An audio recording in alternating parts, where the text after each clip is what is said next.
Dan untuk mengetahui bagaimana perkembangan infrastruktur laut, darat, serta udara, kita sudah terhubung bersama dengan Menteri Perhubungan Budi Karya Sumadi yang telah bergabung bersama dengan saya. Selamat pagi Pak Budi. Selamat pagi Mas Robert. Pak Budi, Anda sudah berkunjung ke Palu dan sudah melihat langsung apa yang sedang terjadi di sana dan apa yang dibutuhkan saat ini di sana. Apa saja update terkini mengenai infrastruktur perhubungan yang dapat Anda berikan kepada kami? Ya, Mas Robert, sebelum kita bahas tentang apa yang kita lakukan di sana, saya tentu menyampaikan duka cita kepada seluruh korban. Semoga husnul khotimah dan juga semua keluarga itu tabah. Secara khusus saya menyampaikan duka cita kepada Antonius Agung Gunawan yang berpulang mempertahankan atau menunaikan tugas sebagai ATC. Kami Kementerian Perhubungan memberikan satu apresiasi yang tinggi kepada almarhum dan akan memberikan penghargaan. Bagi kami semua abdi negara perhubungan, ini adalah satu contoh bagaimana seseorang yang begitu baik, tangguh melakukan tugas dan bisa menjadi contoh bagi kami semuanya. Semoga Antonius mendapat tempat di sisi Tuhan Yang Maha Esa. Nah, berkaitan dengan Kementerian Perhubungan, saya memang secara khusus melakukan proses recovery terhadap angkutan udara dan angkutan laut. Angkutan udara pada Bandara Mutiara Al Jufri, di mana bandara ini sangat vital untuk melakukan tugas-tugas kemanusiaan, baik mengangkut dari dan ke Palu penumpang-penumpang dan juga logistik. Hari pertama pukul 12, bandara ini sebenarnya sudah efektif bisa digunakan. Hari itu tercatat beberapa pesawat TNI AU, termasuk pesawat Panglima beserta saya datang ke sana, dan Wing sudah mendarat di sana. Malamnya kami lakukan suatu rapat koordinasi intensif untuk memastikan bahwa komersial sudah bisa dilaksanakan. Karena dengan panjang 2000 meter itu sudah ada beberapa pesawat yang bisa menggunakan. Dan kemarin pesawat TNI AU secara efektif melakukan tugas-tugas kemanusiaan, mengangkut pasukan-pasukan dari Jakarta dan dari Makassar, cukup masif sekali. Bapak Presiden juga take off landing dari Al Jufri, dan juga beberapa pesawat komersial sudah mulai beroperasi.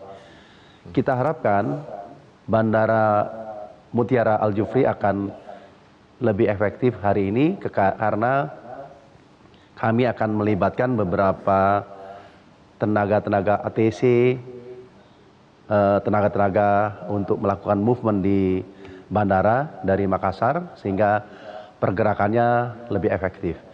Kita harapkan paling tidak hari ini Bandara Mutiara akan didarati 40 TF landing, baik dari komersial maupun dari TNI AU.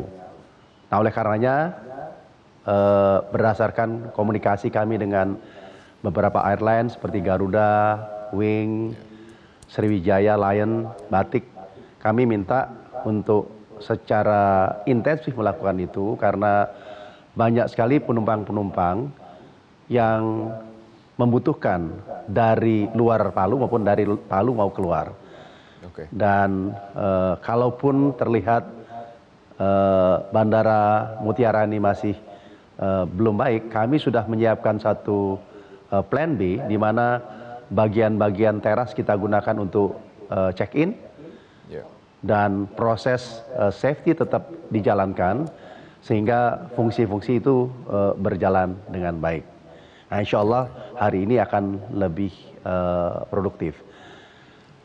Pelabuhan Bantoloan Kami tinjau kemarin dulu, memang dirasakan sangat bermasalah karena satu krain itu rubuh. Tetapi yang membahagiakan atau beruntung, slab daripada dermaga itu tidak terdampak, sehingga bisa kita gunakan untuk pelabuhan. Pagi ini sudah ada kapal yang mendarat dari Bitung. Saya pikir dengan pendaratan kapal ini menunjukkan bahwa pantoloan itu bisa berfungsi dan pelabuhan ini sangat efektif untuk mengangkut banyak hal, terutama berkaitan dengan penumpang. Penumpang secara masif bisa bergerak dari Palu kalau mau keluar, atau dari bantuan-bantuan dari luar bisa ke dalam. Dan yang paling penting adalah dump truck, alat-alat berat bisa didaratkan melalui pelabuhan ini. Nah, dengan efektifnya pantoloan yang akan dikelola oleh Pelindo 4 dan ASDP, kami harapkan proses logistik, proses perpindahan penumpang dari satu tempat ke tempat yang lain akan berjalan efektif. Hal lain memang darat, saya kemarin koordinasi dengan Menteri PUPR, ada beberapa jembatan yang terdampak. Kami mengharapkan hari ini Bapak Menteri PUPR bisa merekomendasikan jalan mana yang efektif untuk digunakan menuju Palu dan Donggala, baik dari Poso, Luwuk maupun dari Mamuju. Nah, semua ini kami akan pantau. Kami masih menugaskan beberapa petugas-petugas kementerian yang ada di sana. PLT Dirjen Udara masih memimpin proses recovery Al-Jufri. Pelindo 4 dan ASDP sedang melakukan recovery dengan stakeholder laut. Dan yang terakhir, darat, BPTD melakukan koordinasi untuk mensuplai beberapa truk tangki dan tangki-tangki untuk memastikan bahwa kebutuhan air itu bisa dipenuhi dengan baik. Oke, baik. Demikian, Pak Budi. kira-kira. Ya, saya ingin mengulas satu persatu Pak Budi. Saya akan mulai dari udara karena Anda katakan hari ini ada 40 pesawat yang dapat landing di Bandara Mutiara Sil Al-Jufri. Namun kalau kita lihat dari gambar yang sudah kami siarkan sebelumnya Pak Budi, keselamatan pesawat mungkin ramai dapat digunakan, tapi kan banyak sekali reruntuhan bangunan yang berada di bandara, termasuk di ruang tunggu dan juga tadi kami saksikan ada di sebelah runway. Sebenarnya seberapa optimalkah bandara ini dapat beroperasi mengingat faktor keselamatan juga harus diperhatikan? Berapa persen dapat optimal hari ini? 3 hal yang mengalami kerusakan. Satu itu runway. Runway itu seharusnya sepanjang 2.300. 300 itu ada crack di situ. Jadi memang tidak kita gunakan. Runway ini sudah kami identifikasi, insya Allah dalam 2 minggu bisa dilakukan recovery.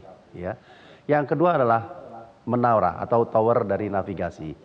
Memang rubuh di sana, tapi hari kedua pukul 10 sudah distitusi dengan antena-antena darurat dan fungsinya cukup efektif. Terbukti kemarin bisa berjalan. Yang ketiga adalah seperti di gambar, terminal sendiri ada kerusakan-kerusakan, reruntuhan terutama plafon. Dari pengamatan kami secara struktur, terminal ini tidak bermasalah. Ya. Nah, jadi dengan ketiga masalah tersebut, mengingat bahwa bandara ini penting sekali untuk melakukan suatu pergerakan kemanusiaan, maka dengan fasilitas yang terbatas, tetapi tetap memperhatikan safety, kita menjalani atau melakukan operasi sejak hari kedua. Nah, itu kita ikuti dengan baik. Nah, hari ke hari lebih baik ya. Insya Allah hari ini menjadi lebih baik. Walaupun di situ terlihat terminal masih bermasalah, kami menggunakan bagian teras sebagai tempat check-in dan menentukan satu flow tertentu bagi mereka yang akan keluar dan masuk. Nah, berkaitan dengan rekonstruksi dari terminal ini, kami perkirakan sudah bisa berfungsi normal 2 atau 3 minggu. Sehingga pada